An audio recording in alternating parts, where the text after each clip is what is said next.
Who's Director of Communications and spokesperson for the county government, non-committal largely in as far as going forward what is expected, saying even the 50 million shillings they received are not sufficient to put in the work that is required. But it's a story we'll continue to watch.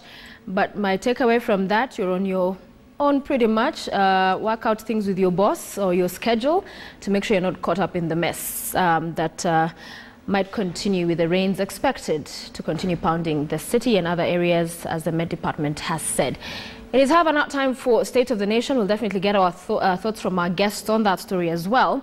But to introduce who's joining us this morning, we have Noah Kala, who's ODM Secretary for Science and Technology. Asante sana for being with us. Emmanuel Talam, Director Communication at the Office of the Deputy President.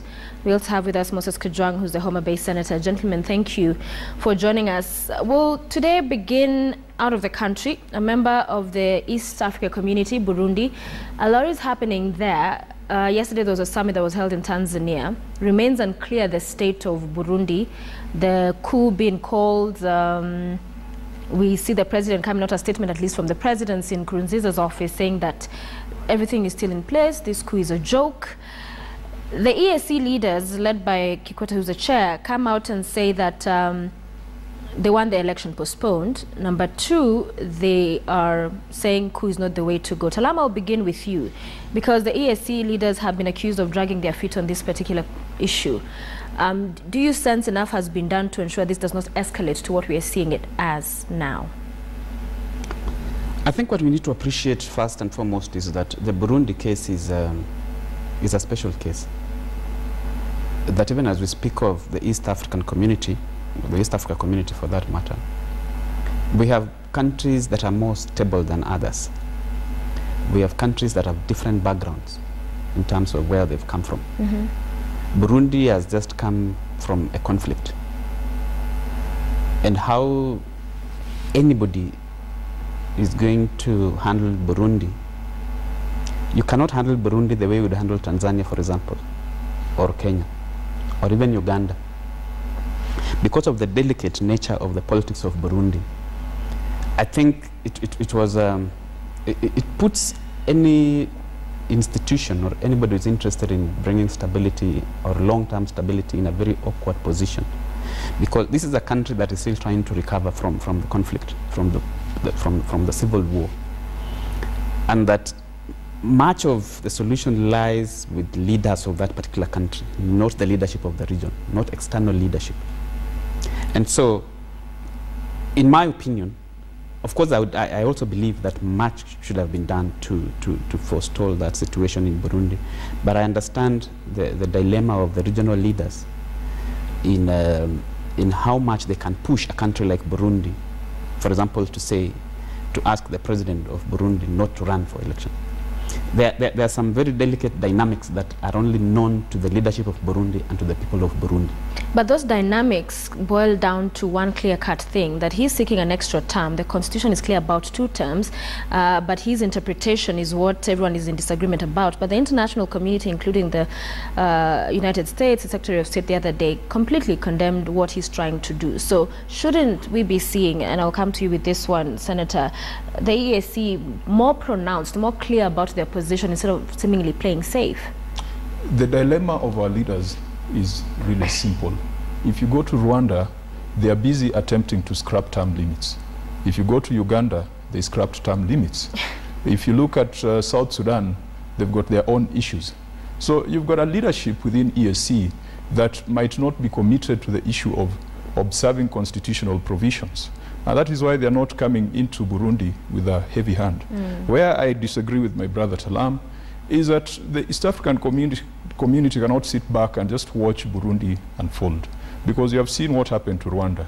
Right now, today Rwanda is still blaming France for sitting by as Rwanda unfolded. Burundi is now between one devil and another. A president that is hell-bent on retaining power at all costs, and a military that has used a very archaic approach of a coup d'etat to replace the president. The best approach would have been for the people to go for elections and elect someone of their choice. All indications were that anyone coming out of the president's party was going to win. because you know the makeup and the political dynamics in Burundi, there is one very dominant party. What beats all of us is why Nkurunziza, as an individual, insists that he is the savior of Burundi and is the one who has to be president. That is the psychology, that is the psyche of our leadership that is continuing to drag this region down. Because you've got presidents, you've got incumbents who believe that they're the best things that ever happened to their people and no one else can run those countries. It is difficult to applaud a coup d'etat because you don't want that to come back home. But probably when you look at the two devils, the coup is a lesser evil. I'll come to you, Noah, because your party leader criticized the EAC leadership, Uhuru Kenyatta, Kikwete, and the other presidents of pretty much, again, dragging their feet, not coming out clearly. Do you agree with Senator Kajwang that it's an issue of they have had issues that border on terms and how long you're in office in the past, some as we speak, and that is why they don't want to be very pronounced about this particular issue? Yes, I must support the sentiments of the Senator for Homa Bay. The Quad leader, Raila Odinga, on May the 3rd, which is about now 10 days ago, actually did come out. He could see this from afar, that a continued trashing of the Arusha deal of 2005 by President Nkurunziza would ultimately result in civil strife and large public discontent. Already the public demonstrations had begun about 2 weeks ago. Other international bodies, including the US, had condemned what the president was trying to do. I don't understand why people from across a different continent could foresee the result of this initiative by the president, and yet our own regional leaders could not.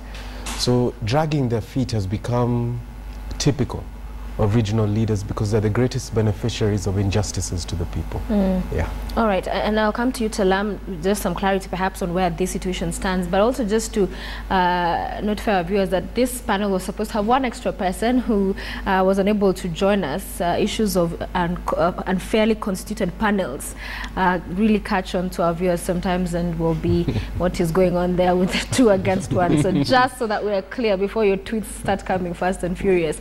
So Talam, where do we stand now in as far as he was in Tanzania, that's in Nkurunziza. Yes. There were reports that he was flying back, but we're told, again, there were other reports that the airport had been closed, so he doesn't go back. Where is he? What's going on? Do you have any update? I really want to purport to have such finer details of what is going on. Yeah.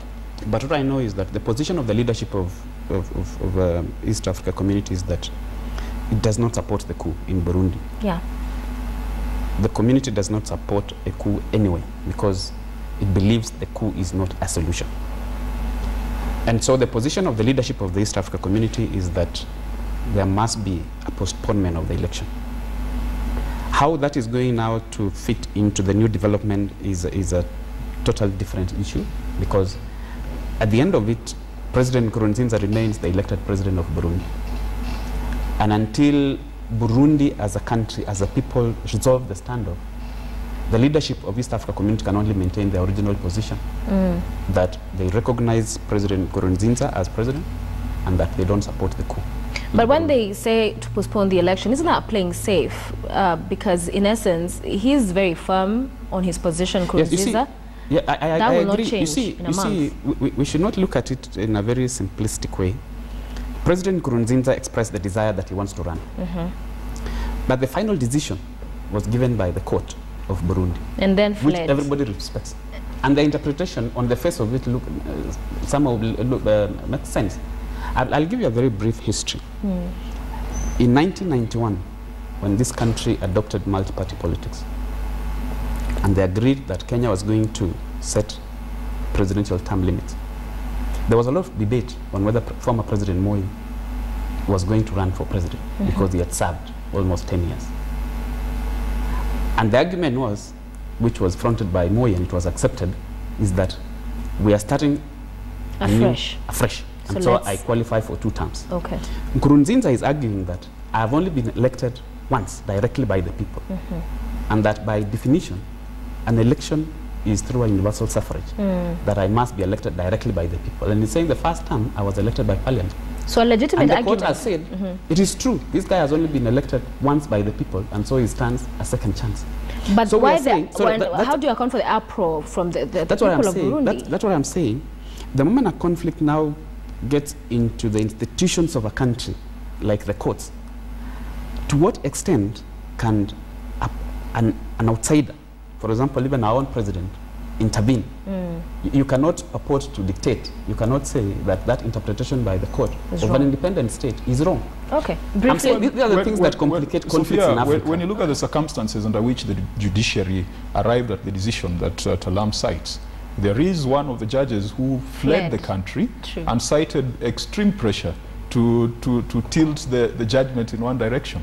That tells you that even the judicial institutions are failing in that nation. How then does an outsider, as he argues, come in? That said, because this is now, judgment is there, the law is... Sophia, a dead Burundi is bad for East Africa community, the same way a bad Somalia is dangerous for East Africa. And that is why we went into Somalia. We would have cited sovereignty. We would have said that let Somalis kill themselves and eat each other up. But we went in there because we knew that a bad Somalia would fundamentally damage Kenya and damage the East African community. And we also know the dynamics within Burundi, that if Burundi goes bad, it will spill over to Tanzania, to Rwanda, to the entire region. There are certain instances, and you know, as East African community, we've been talking about a number of things like a political union, you know, economic union and all that. I believe that our leadership should extend beyond the talking show and start being a little bit firm. Okay. We have made interventions. We've attempted to make interventions in places like South Sudan. Probably Kenya did not, but Uganda did. So we cannot sit back and watch institutions failing. I'm not saying that we send KDF to Burundi. Yeah, you are going to be like, so are you suggesting? But our leadership should engage. There is nothing, if you look at the dynamics in Burundi, Nkurunziza's candidate would have won because his party has got the majority. All right. What beats everyone is why Nkurunziza insists that it has to be him, you know, splitting hairs between whether one term was elected or whether one term was appointed. All right, and we'll end that there. We'll continue to follow that story as it develops and cover it. Let's now talk corruption, come back home. And Noah, we saw Momo Matemu resign, so all the 3 commissioners are out. Yes. And this is not new in the country in as far as the helm of the anti-corruption body is concerned. Officers are being hounded out of office or leaving office. And this brings into question, what is it that ails the country? We've seen the president come out to strongly speak against corruption. But we also remember prior to this resignation, Momo Matemu and Kano had held a press conference and said that there were individuals from the presidency who were trying to weigh in and get them to step aside to reconstitute the commission. So do you think this is doublespeak from the presidency, that at the end of it all they knew this is what they wanted to achieve? Or are there other forces that we don't know about or are not seeing at this point? It's difficult to take the presidency seriously in the fight against corruption. There's a traditional saying that a fish rots from the head. And the attitude and modalities adopted by all institutions in the country take lead from the presidency. The minute he sought to receive a list from the EACC and take it to Parliament, completely subverting due process and preventing the EACC from going directly to the Director of Public Prosecutions and have him take up his constitutional mandate, he set a very dangerous precedent. He politicized the fight against corruption. So for me, it comes as no surprise to see these EACC commissioners resign because of the precedent that's been set by the presidency. It's very difficult for them to be effective in the fight against corruption when at the very top the whole process is being politicized. Talam, your thoughts? Because there are those who've argued that this is just PR. I don't know what is criminal about the president politicizing the fight against corruption. Because one, the president is a politician. The president is not a commissioner of the Anti-Corruption Commission. He's not the head of the Anti-Corruption Commission. We have been told this thing about the independence of the Anti-Corruption Commission. And that one side of the political divide is supposed to talk about politics of corruption, and one side is not supposed to talk about corruption. It is not criminal for the president to politicize the fight against corruption. That is what we need to agree from the start, because he's a politician. And he's not a member of the commission. The commission is insulated against political interference by the Constitution. All right. I don't know. One, I don't know if there was any pressure from the people sent by the president. I cannot confirm. I don't know.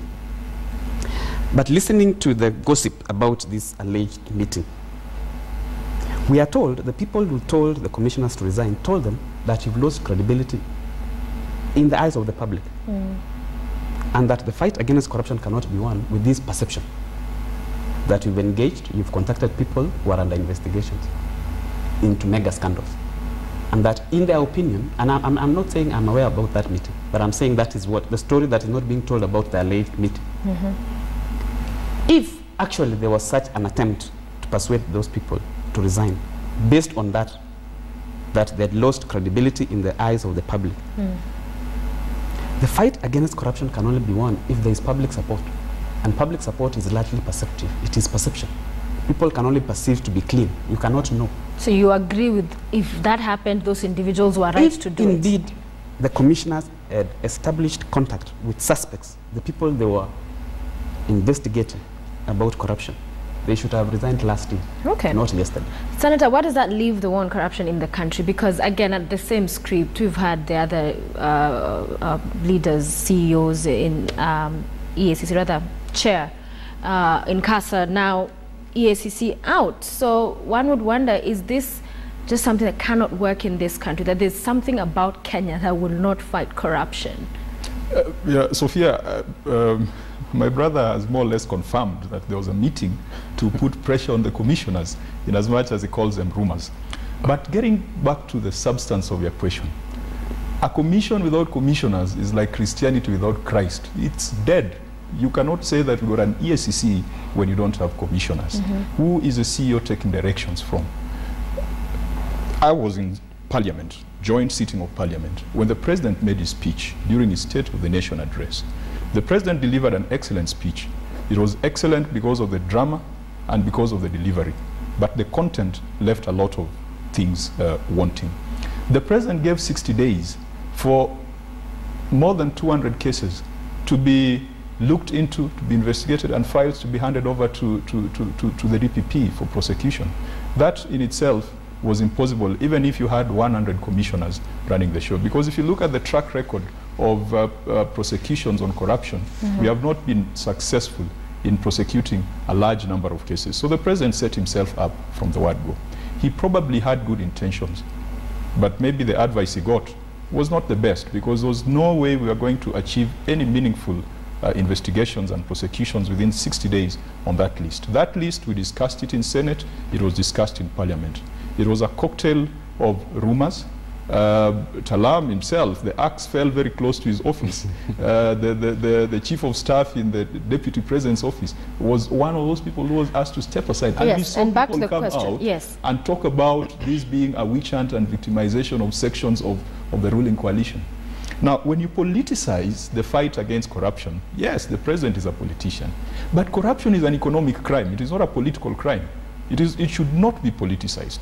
It should not be something that we pursue by persecuting one side of the political divide and leaving intact the other side. For me, that is the wrong thing that the president is doing. So you see it as one side was targeted? Well, within the ruling coalition, we saw senators, we saw leaders of parties saying that the URP side of the coalition is being targeted. That came from them. That did not even come from the CORD coalition.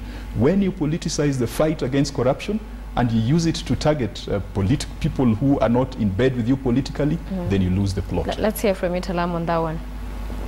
I understand where the senator is coming from because of his orientation, of his political orientation. You see, as a country, I think we got so used to, however short it was, the politics of the grand coalition of a shared government, that even in the civil service, we saw somebody, because they come from a particular community, this must be PNU, this other guy must be ODM, because he's either Kalenjin or Luo, and this one is Kikuyu, so he must be PNU. How do you sit and say a minister is an ally of the deputy president, merely because they come from the same community? When I see serious politicians and media houses saying Ruto's side of the coalition has been hit the hardest because, one, there is Davis Chirchir, there is Felix Koskei, there is Kazungu Kambi. And I say, how do you say a president has allies in the cabinet? But they had an agreement before the election, a pact, which you came and negotiate and say, I will bring these numbers, I will bring these numbers. The registrar political parties. Listen, it is there. I have actually asked a senior editor of the Standard last week to publish, and we were willing to pay, to publish that agreement. So you're saying there's no agreement? Listen, and I want you to get it from me. There is no agreement on 50-50 sharing of government between URP and TNA. If anybody can produce that document and publish. Okay, so fine. It may not be a document, but it is an unsaid and unspoken and unwritten rule. He knows, the president, not to antagonize. Are we saying we are going to reduce the fight against corruption to some agreement somewhere? We've been told about an agreement between Kalonzo Musyoka and Raila Odinga that I'm going to run for 1 term. So nobody has shown us before we digress. Really we are moving away. When we get this just over the weekend. Cabinet, just look at the parliamentary Hansard. Just look at the people, even in Senate, who made contributions on the fight against corruption. You've got senior leadership from URP, from TNA, and just look at what they said on the fight against corruption. It is on record. It has nothing to do with my political orientation. And Sophie, it's very important we get it straight. I know you fear this politics, but I'm saying... I don't fear politics. we cannot say because a politician has said we are being fought. I asked the same reporter, the same editor who called me, and he told me the MP for INAPCO has called or has confirmed. And I told him, one, the said MP is not an official of URP. The said MP is not a signatory of the said agreement. How can he purport to speak about an agreement?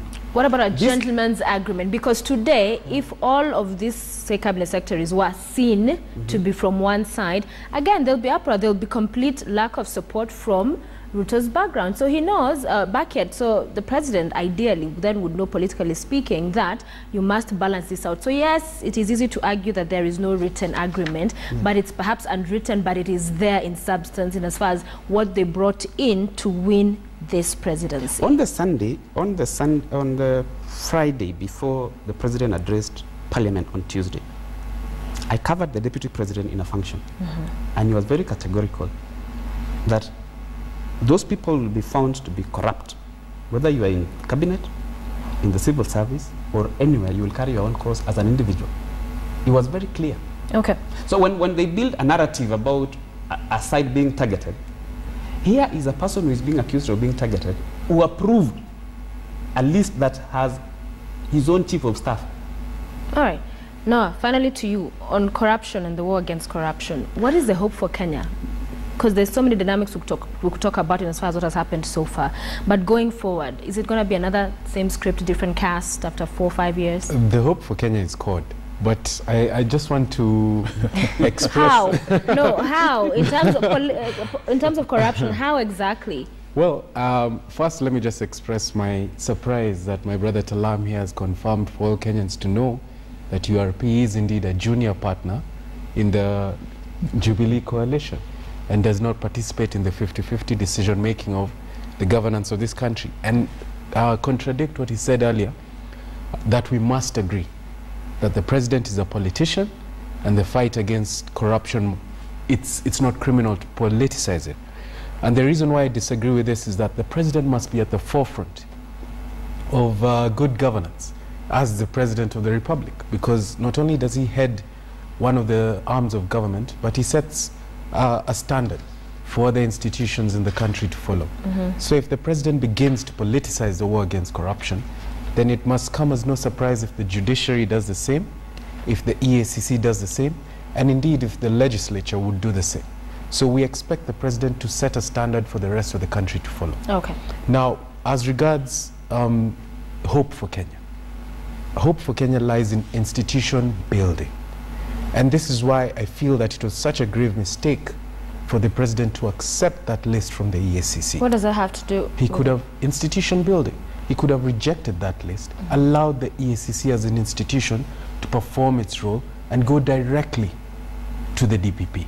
But instead he chose to politicize the process. Had he allowed the EACC to perform its role as is laid out in the Constitution? How did that interfere with the process? Yes. Once it goes to the presidency and the president hands over that list to Parliament, you don't know what adjustments have been made. And actually we had some of these comments being made by people from the URP side of the coalition, that indeed this list had been altered. Okay. So institutional building. Yes. Let's stick with corruption at a different angle. Raila, Ruto, war of words, MTRH at the center of this, the rehabilitation of the same. And Ruto came out yesterday, I think it was, he admitted that yes, he did stop the upgrading of that. He felt having a new hospital constructed was a better use of public funds. In what capacity was he interfering with this process, Talam? I think interference is a wrong word to use, but I know, I understand what you want to say. I think it is very important to put into context the whole so-called scandal. The so-called scandal was hatched in 2012. According to the statement that has been given to the parliamentary committee, the idea to upgrade the hospital was mooted early in 2012. And it was agreed that they were going to upgrade the hospital. I don't know what that meant. And so, a guy was identified as a businessman. I don't know why even newspaper call him a businessman. Because from his own confession, he is a criminal on the run. The guy confessed that he was approached and he was told to go to China to look for investors to upgrade the hospital. He identified guys who developed a design, a structural design of the upgrade at the cost of 17 billion shillings. So these guys came with the design and gave it to the Minister of Health, then by Professor Anyang' Nyong'o. And so the process was to go on up to 2013 and forward. But of course there was change of leadership in 2013. The government, as part of its program to improve health, said we want to build at least 2 extra referral hospitals. And so the Minister of Health said there is already a proposal from the previous administration on the upgrading of Moi Teaching and Referral Hospital. The Minister of Health, through the Moi Teaching and Referral Hospital, was told by the Deputy President to present what is the idea that they have before it is taken even to Cabinet for discussion. The same broker came with the Chinese and the management of Moi Teaching and Referral Hospital, and they said, we have this proposal that says we want to upgrade, we want to demolish at least 4 wings or 4 wards of the current hospital. We want to build a 4-story building at the cost of 2 billion shillings. The first agreement, the first question that the Deputy President asked, and it was in public, it was in his office in Karen, it was not in his home in Karen or somewhere or in a hotel, was, what is the rationale of upgrading a hospital at the cost of 17 billion shillings? So they gave the argument that the current one is not of standard, we cannot bring in new facilities, blah, blah. Okay, what is the rationale of building a parking at the cost of 2 billion shillings? When you can buy land, you can build a better hospital even with 2 billion shillings. His opinion was that we cannot upgrade a hospital at the cost of 17 billion shillings. We would rather build a new hospital. And he told Moi Teaching and Referral Hospital to get back to the ministry and consider the idea of building a new hospital. The Minister of Health agreed and said, we can get land, we can get people to build a new hospital, and it was taken to Cabinet. The Minister of Interior was approached, they gave 200 acres of land. How 28 billion shillings has been arrived at, because the impression that has been created is that the Deputy President said upgrade at 28 billion, not at 17 billion. Nobody knows the cost of the new hospital. It could be more than 28, it could be less than 17 billion shillings. Okay. It is according to the whistleblower, the good guy, Herbert Ojwang, that he knows the cost of a new hospital is 28 billion shillings. So according to you, this is just an unhappy guy who's coming because things didn't work out his way, and the Deputy President was just trying to suggest a better way of doing things, better way of using of money. The Standard newspaper on Monday, in a story by Njagi, captured the issue. Is this a mega scandal or a case of sour grapes? Sour grapes, that is where we are. It is a guy who was going to Parliament to say, I was to get 1 billion shillings, 850 million shillings. All right, heard you. So, Sophia, I think the Ministry of Health did a statement on the Moi Teaching and Referral Hospital. I was a bit shocked yesterday when the Deputy President waded into the matter. Mind you, Sophia, of the many corruption scandals that the Deputy President has been associated with, or where his name has been mentioned, this is the only one where he has come out with all guns blazing. Langata Road Primary School, he kept quiet. Karen and Standard Gauge Railway, and a number of other things, even the Hustlers Jet, he didn't comment. Yesterday he commented. And he commented in a manner that was not befitting of a national leader, because his comment was really vitriolic in the choice of words that he used. But I appreciate the background that Talama has given, and I believe that the nation deserves to know the truth on the specifics. But the critical thing that Mr. Ojwang is raising is that there was 5% at stake, whether it is a new hospital or whether it is an upgrade. What Ojwang is saying that he had hoped to get this 5%, but the office of the deputy president, or the deputy president himself, told him that, Mr. Ojwang, you cannot get the 5%, one, because you are associated with Raila. And Raila yesterday mentioned that Mr. Ojwang has not been his PA for a very long time. I know Mr. Ojwang, he comes from my county, he comes from Kabondo, Kasipul constituency. And I know that as of 2012, he was not a PA to the Prime Minister. So one, they edge him out because he's associated with Raila. And two, they tell him, Mr. Ojwang, for you then to continue being part of this, then we have to split the 5% 50-50. That is corruption. Whether Ojwang is sour grapes or not, he could be sour grapes. I mean, if I was planning to make 850 million shillings, then someone comes and... So it's sour grapes with substance. It's sour grapes with substance. We must address the substance. Okay. Who is it who was edging him out because of his association with Raila Odinga? Who is it who was telling him that they must split the commission 50-50? Those are the guys we need to get out of our political and leadership system. All right. Your thoughts before we move on? For me, it comes down to a really simple issue. That 2 years after taking power, everything is still Raila Odinga's fault, according to the deputy president. He will not stop passing the buck, and Kenyans are beginning to wonder, when will the Jubilee government start taking responsibility? But who brought in Raila's name? Wasn't it this Ojwang guy? Yes, but yesterday I heard the deputy president challenging Raila Odinga to a political duel over the issue of the Moi Teaching and Referral Hospital. So Kenyans were wondering, is this the kind of response that we expect from the deputy president when challenged on matters of corruption? So I want to go a bit further and appreciate what the narrative that my brother Talama has laid out for Kenyans to understand regarding this whole matter. Right. And perhaps request the deputy president, according to the precedent set with the EACC list, to step aside, and allow free and fair investigations into the matter, so that Kenyans can come to know the truth. If he can really walk the talk that he has expected of his chief of staff, Marianne Keitan, as you had so aptly put it earlier, that he said, if you have been mentioned, carry your own cross. If you're cleared, come back. Can you do the same? So why can't the deputy president step aside, walk the talk?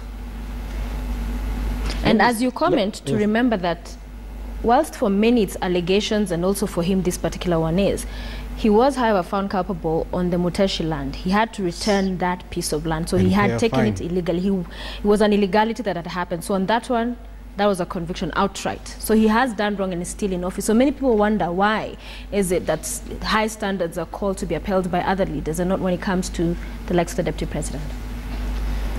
Let me say, stepping aside for the deputy president is not a matter of life and death. He will not die if he steps aside. He will only stop being deputy president. I want to be told at what time code of the audio recording Herbert Ojwang says, deputy president told me. I have listened to the audio several times. He says, people from deputy president, I was told that people from deputy president, remember he's not saying he was told himself, I was told by people that people from deputy president's office. And the people he has mentioned is a guy called Caleb Kositany. Go to the personal records of the office of the deputy president. Go to the Public Service Commission. Caleb Kositany is not an employee of the deputy president. It's only that he comes from the same place and that they are friends, just like he is. Caleb Kositany is a friend of mine. Somebody goes to parliament and says, and the media picks it shamelessly and says, an aide of the deputy president. Caleb Kositany does not work. He doesn't have an office in the office of the deputy president. If somebody is going to say, I was told Sophia said, should I now come and ask your CEO to ask you to step aside? Do you know, by the way, one of the people mentioned in the EAC now list of shame and that was dragged through the mud because of stuff he said. One of the allegations was he was overheard. So this overhearing appears to be sometimes the thing that makes for accusations to actually gain mileage. It is true. I'm saying I have listened to the tape, and this is what the tape says. In fact, it is not Herbert Ojwang who is saying, the deputy president. It is the Chinese friends that are telling him, we have been told by people from the deputy president's office. And Herbert is very clear. He's asking them, who told you? And the guy says, Caleb. So on basis of that, you say he shouldn't step aside.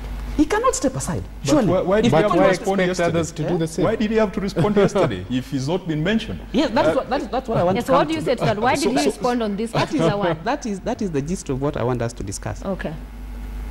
When the audio was played in Parliament, and it was picked by the media, as skewed as it was picked by the media,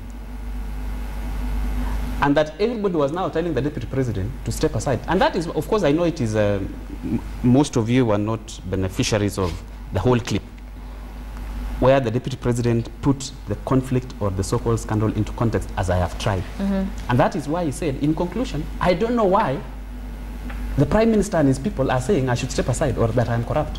That was the context of the response that was played on TV. That it was because of how the reporting had been skewed and creating a perception that he has been linked to corruption. When it is his people, his people who have been linked to the alleged scandal. So, Right. Sophia, Briefly. when you look at the allegations against Charity Ngilu in that EACC report on the Waitiki land, it is stated that Ngilu was planning to make a commission out of that sale and that they had exaggerated the price. There was no substance, there was no evidence, it was an allegation, and subsequently Ngilu was forced to step aside. She stepped aside while on air because a letter going to the media that she had stepped aside arrived when she was still flying. So, now, Sophia, let's ask we are talking allegations, and you know, he says these are allegations. We are saying we are talking about the deputy president's office. The deputy presidency is an institution, and anyone purporting to use that institution to give out illegal orders, the buck does not stop with a Kositany, the buck stops with the deputy president. He Who argues that probably- it's people linked to the deputy president who are not necessarily, according to him, in the office of the deputy president that were accused of this. That is not the deputy president Look directly. at the basis upon which we asked some of the cabinet secretaries to step aside. Look at some of the accusations against people like James Orengo in that EACC report, Okay. that is accused of accepting helicopter rides from the Madhvani family in Jinja in Uganda, and therefore he should step aside. Here we have a case where the Chinese themselves are saying that someone from a particular office was putting pressure on them to change the brokerage system in that kind of arrangement. So he I should not think want to the be treated with different standards. The thing we should not miss here, Okay. Sophia, and you know, the media has commented on it. Is it fair, is it moral for someone to make 5% out of a deal like that when really there is no sweat that has been expended in it? The thing is, people realized that Ojwang was going to make 5% and eat 850 million, and they edged him out. And these are people in high places. All right, I want us to move on. You have something to add? Yes, I wanted to say about this stepping aside. He has mentioned Senator James Orengo. James Orengo has not stepped aside when someone has directly said, I did. Ojwang has said in the tape, I took, and I will say it verbatim, what is wrong with working with Raila? I took you to Raila Odinga and you gave him 5 million shillings. I took you to Raila and you financed his campaign. When is Raila Odinga going to step aside? From where? Wherever he is. From whatever Okay, he is, let- to step aside. From where? As leader of course. And as the high priest. and in let's- what Why, against- Sophia, this is the why point is that accusation against Raila Let's much more tangible than the accusation against the because deputy it is more president? direct. Very, The very guy says, selective. I took him to Raila. What This is a problem Raila when you stepping aside politicize from? corruption. From opposition leader. You see, Raila Odinga has been created as an institution that is so big that when he speaks for Kenyans. So he needs to step aside from that perceived position. Let's follow the and deputy let president. me also respond to something that he said. If Ojwang today stumbles into some new audio where he says, this is what the deputy president says, let me tell you, William Ruto will step aside today. All right, let's hear what. It's very unfortunate, I say yet again, that 2 years after taking the reins of power, everything still comes to the doorstep of Raila Odinga, even when you claim to have been popularly elected by the people. And what is even more unfortunate is that when called to account on matters to do with taxpayers' hard-earned funds, the office of the deputy president says it's Raila Odinga and his people. These are questions from Kenyans, and they deserve answers. Okay. And flatly, so far, there's a lot to be desired. All right, I want us to move on. We'll talk about laptops because we're seeing comeback efforts in as far as those are concerned. But let's talk about CORD for a while and move away from government. So during the launch of the Okoa bill, Wetangula's camp was, and they were vocal. We saw some of the reports in the media. They were unhappy with the manner in which the whole protocol issue was handled, that he was invited to speak, and then after him there was Martha Karua. But since that particular event, we've seen him not show up for Raila's website launch. He wasn't there. There was, I think, a rally in Kariobangi, was it? And this is said as him boycotting these meetings because he's unhappy with his third position status or unhappy with the way things are working out in the coalition. Your thoughts? Let me correct a misperception that has been created in the media. Right. One, Senator Wetangula is a co-principal of the CORD coalition. Correct. And all activities of the CORD coalition involve all three constituent parties.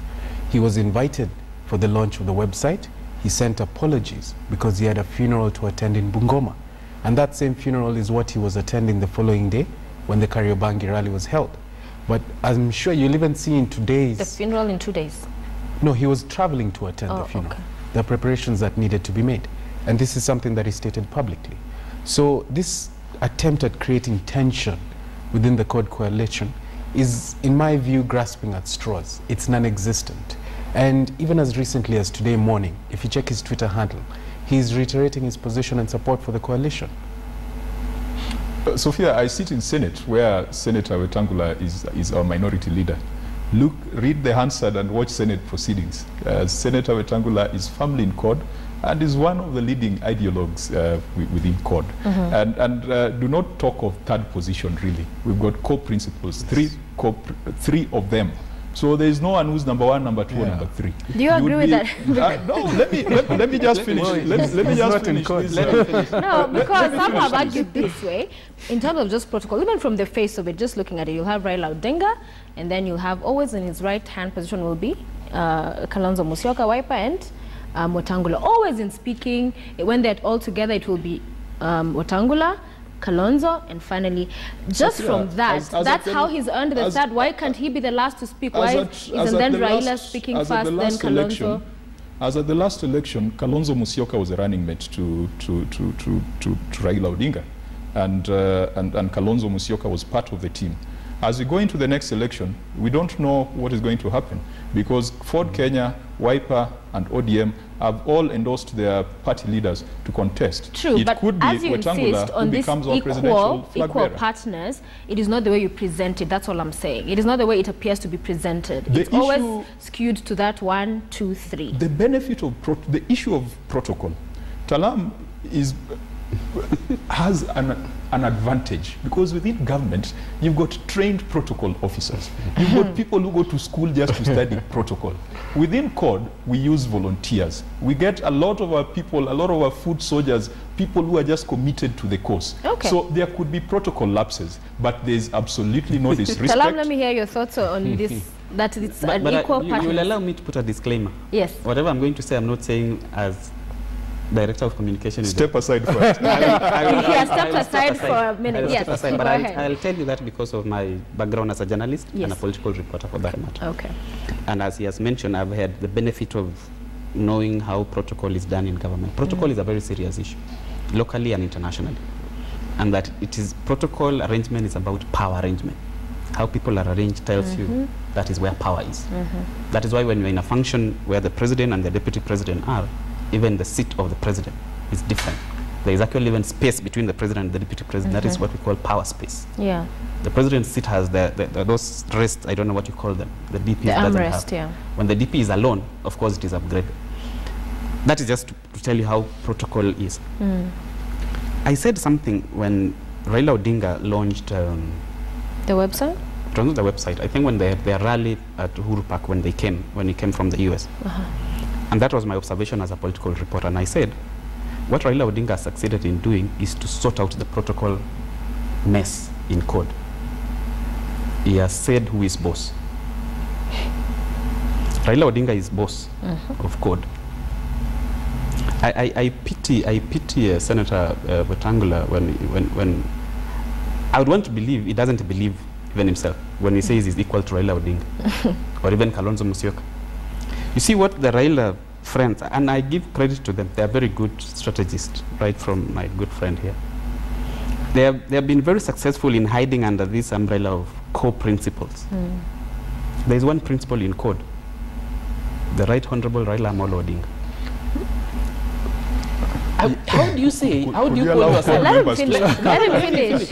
How do you go to your supporters as Wiper or as Ford Kenya and say we are core principles when you are wearing a cap that is written Rao? There was not even a banner or an handkerchief written Mose or Stigo, and you are saying you are a core principle.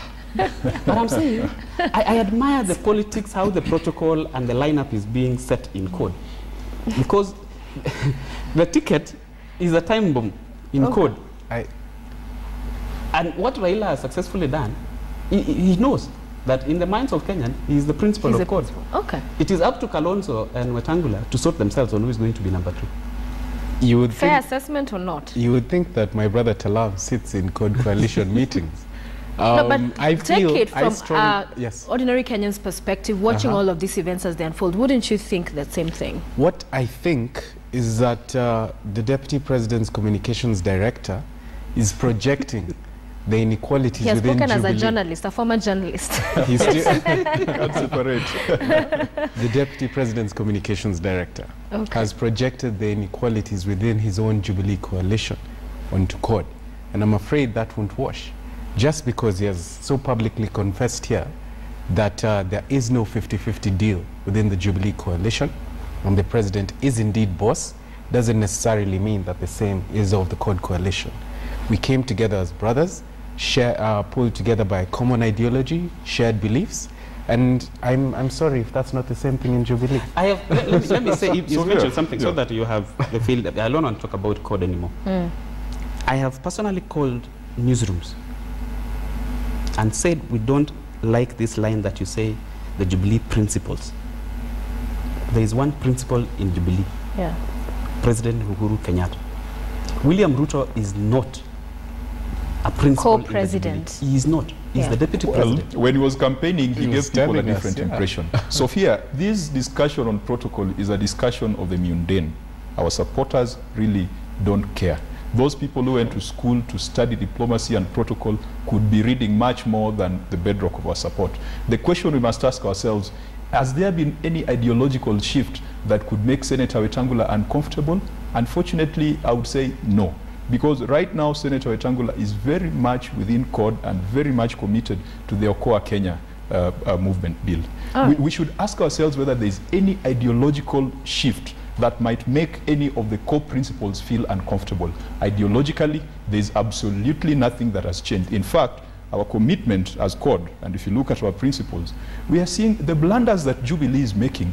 You know, we cannot sit back and afford to start squabbling so that Jubilee continues to misrule this nation. Speaking of some of the issues within the brings us coalition, and let's talk about Bomet and last weekend, Sunday, the president there, and actually, somebody was saying, why is the president diverting attention to the media to make that be the problem, that it has played up the rift between the deputy president and the Bomet governor.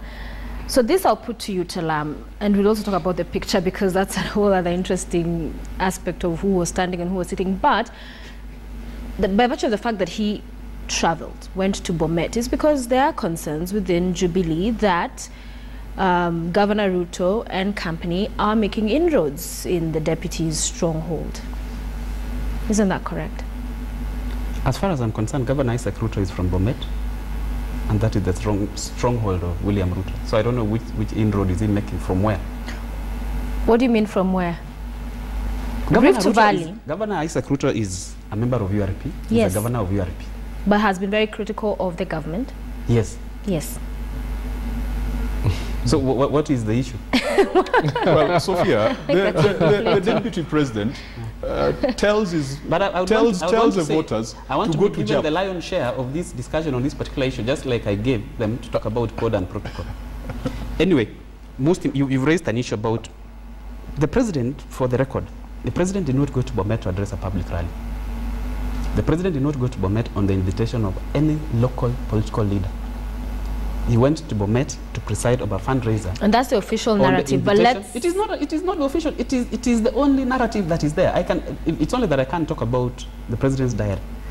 The visit to Bomet by the president has been in the diary for as long as I can remember. Because the leaders there, the Bishop Langat, had actually invited the president during his inauguration as bishop to preside over that So function. it was in no way to mend the rift that is... It is only that, one, it was by coincidence that it happened, the visit happened when there are those political issues in Bomet and Rift Valley.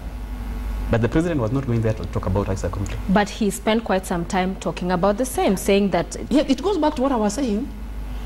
We create the president as a monster who is not supposed to talk politics when he's a politician. He was not going to talk about Al-Shabaab in Bomet when the topical issue then was the politics in Bomet. I saw somebody saying the president should have talked about the high cost. I think, no, because he talked about the prices of tea and coffee and some other issues. Somebody else talked about something that the president was going to address in Bomet. I mean, Uhuru Kenyatta is a politician. If 40 members of parliament have talked about an issue, it would be even disrespectful for the president not to talk about it. He's a politician, and he knew the issues, the underlying issues in Bomet, and he spoke about them. Before I let them come in on the same, and whether you buy what Talam is saying, Talam, you're a former journalist. When you see the president speak with this manner of contempt against the media, because the worry and concern is when the head of state then appears to trash the efforts and work of the media, it has implications, because that is an attitude that will go down to You're talking about Kenyan the meat supporters. and the newspaper? It is a laughable in one area, people will laugh about it, but when you look at its implications, it's not a laughing matter. Listen, for the last 2 years, celebrated cartoonists in this country have drawn Uhuru Kenyatta in diapers. Cartoonists in this country, for the last 5 years, have drawn William Ruto and Uhuru Kenyatta with that bomb of ICC chained to their legs following them. For the last 1 year, they have drawn William Ruto with a turban. That is the thing. William Ruto has never called a newsroom. He has never called the media council to complain about that cartoon. Uhuru Kenyatta has not called any newsroom. He has not gone to court or to public to complain that why do you depict him, why do you draw me in diapers? Because he believes that is the opinion of the cartoonist of him. And he respects that opinion. Of course, but when the president says this is not going to be taken as an opinion, this is the head of state. I'm saying, we will get to that. I'm saying, I am personally offended when I wake up and see a cartoon where you've drawn the president in a diaper, or the deputy president with a turban, trying to say he's a land grabber and he's the thing. Why is the media so intolerant when the president makes a comment that tells of his opinion of the media? Okay, since I'm in the media, let's begin with Noah. Yes, actually, Kenyans know the opinion of the president as regards the media. And they came to know this in its harsh reality when he assented to the Security Laws Amendment Bill, which puts severe restrictions on freedom of the press and even on matters to do with presenting images to the public. He restricted this, and had it not been for the efforts of the CORD coalition in going to court, seeking to overrule and overturn these draconian rules and laws, Kenyans would not enjoy the press freedoms that they do enjoy now. And I find it very interesting that the president refers to newspapers as items that are of no better use than wrapping meat. And yet the Jubilee coalition would argue that these are the same platforms that they use to get them to power. So you wonder, are these your friends? Are these your enemies? And keep in mind that Talam introduced himself as a former journalist just not a long time ago, too shortly here. And then now he's speaking out against the same fraternity that got him to where he is in the deputy president's office. I've said, and I have no apologies. I'm saying if someone has, I have worked at the time when the station I was working for was accused of all manner of things. We were accused of being the ODM official station. I was very confident walking in the streets when I knew that is not true. Sophia, if you allow me to contribute on this. If somebody outside there had an opinion about us as a station that you are ODM, I respected that opinion. You see, this came in the wake of attacks on journalists. Yeah, So when then you have the president going into Rabin and say, "Nusupa makaratasi ya kufunga nyama," it doesn't help. That's all I'm saying. That it creates some attitude in some people. It is very controversial what the president. I want to say, this is what the president said. Nimesema magazeti ni ya kufunga nyama kama umesoma.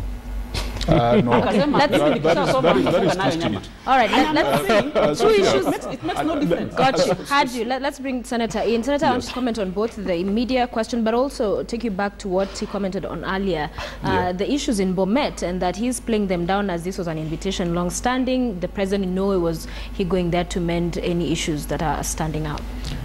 Let me start with the issue of newspapers and meat. The president is a symbol of national unity, and whatever he says, he needs to say it with seriousness.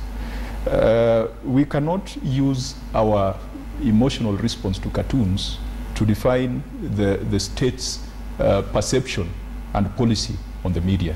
If cartoons have been drawing some people and depicting them as land grabbers, then they're just representing the general opinion of some of these leaders. If they are depicting people in diapers, they're just reflecting the general opinion that certain people are still infantile and are still not mature enough to run some of those positions. And when you see some of the comments that come out, like magazeti ni ya kufunga nyama, ukimaliza kusoma, as Talam says, it demeans, it belittles the media, it belittles the profession. Now, that came out of a perception that the president and Jubilee has, that it is the media that is creating an impression in Rift Valley that there's a problem. But it is not the media that has been speaking on behalf of Isaac Ruto and Professor Chepkwony and the other people who've been vocal. The fact is that the president and the deputy president wants to herd the Kalenjin nation as a flock of sheep into something called JAP. And the people of Rift Valley are saying, we are in URP. What is this JAP business? You need to explain it to us before we join it. We need leaders with tolerance and with patience and not arrogance, just to tell people that nimesema lazima mwingie JAP na lazima mwingie JAP. I know, my friend. It is arrogance of the highest order to expect that a Kalenjin nation, which is composed of some of the most intelligent people in this country, can simply be herded from one party into the other. And that is an issue that needs to be addressed. I don't think the media has created that. I don't think it is a media that is telling the people in Rift Valley not to go into JAP and to stay in URP. It is a leadership there that is saying it, and the media is only reporting it. So he's running away from the real issues. Yeah, yes. You don't dismiss the media with that kind of contempt. We have a very good example here in this studio. As you do your closing remarks. Yes, I will conclude this matter. I know my friend was so engaged in the campaigns, he didn't see what the media was writing about Raila Odinga and Nyanza and Homa Bay before he was elected senator. The whole country was treated to some drama that the world was about to come to an end because Raila Odinga was going to lose in Homa Bay, and that Raila Odinga was losing his hold on Nyanza politics because of the competition. His own high priest, the code principal, the Right Honorable Raila Amolo Odinga, blamed that on the media. But you never referred to meat. I spoke to media, I spoke to journalists who were harassed in Homa Bay because they were creating an impression that the competition there is so tight that Raila might lose. And they were on the campaign trail saying, wachana na mambo ya magazeti. That is media. But didn't get to the Surely, level of when somebody blames media for a political event in Nyanza or somewhere else, we did not equate it to wrapping materials. Yeah. And Sophia, we had issues in Homa Bay. There were issues that came up in the course of my nomination. We all know that the nominations were done, yes, within the party constitution, but they were not done strictly according to the wishes of the majority of the supporters of the party. So we had to work hard against that perception. It is not the media that created. The media reported how things were on the ground. We worked hard. We went to every village and But Raila also said the media was creating... Wait. The senator is an interested party in the Homa Bay issue. Yes, so let him not comment. allow me to speak on it. With regards to Homa Bay, the outcome was that he won by a landslide victory of more than 100,000 votes in terms of the gap. With regards to Bomet, what is the outcome? 9 MCAs have been expelled from the URP party.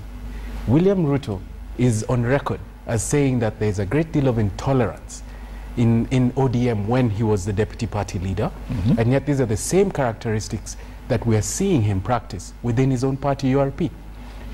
It's like a mother eating its own children. It's unfortunate that the people of the Rift Valley have to be treated to such intolerant, unadaptive to change, and unwilling to compromise leadership from someone who they had vested so much faith in. It's Sophie, really sad to see. I didn't want to get into URP, ODM politics, because that we can talk about the whole day. But this thing of intolerance, I don't know what really clouds my friends from CORD and ODM when they speak about intolerance.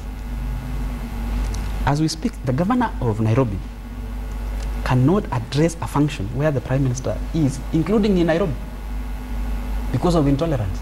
So intolerance cuts across. It cuts across.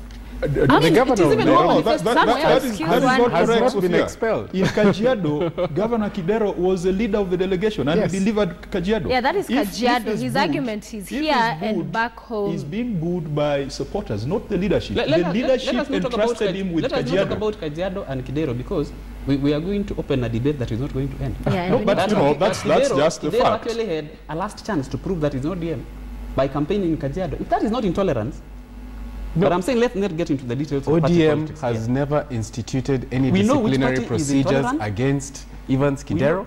ODM has not expelled Evans Kidero as a result of They'd having argue they've also not divergent expelled Governor political- Ruto. So I but guess they've it's- expelled They've 9 expelled MCAs for 9 having a MCAs. different political opinion. What is going on with the 9 MCAs? No, I'll give you the last as word I on said, that. I don't. I'm not an authority. I don't speak for URP. However, But what I he want has to an say, opinion yes, I want to say, on the Yeah. because my boss- 50-50 because deal. my boss Let him is, say. is a member of URP. I will speak about it. That what has happened to the MCAs? The MCAs have been dismissed as a result of a process, a party process. If the party felt that the MCAs were not doing what they're supposed to be doing, and they thought that is the best option, surely I can't want to say it was wrong. It is for the party. And you know, this is an opinion of people.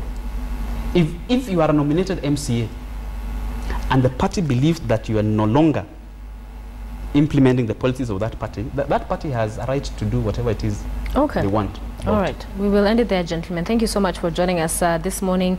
Noah Kala, who's ODM Secretary for Science and Technology. We also had with us Emmanuel Talam, Director, Communication Office of the Deputy President, and Moses Kajwang, who's Homa Bay Senator. We thank you for being with us, and also to mention we were to be joined by Peter Kariuki, who's an advisor in the presidency. He, however, was unable to join us this morning. But great discussion, gentlemen. Thank you. And you might want to join us after this short break. We're going to work out. Can we get you some change of from suits to some Yes. gear? Why not? Do you keep fit? Oh yeah. Yeah? I need How are swimming you looking? lessons with the flood in Nairobi. You need some swimming lessons? Yeah. Oh my. Okay, so stand by for that. Stay with Morning Express. The Fitness Thursday is coming up, but before that, Michael will be on with the international news. Don't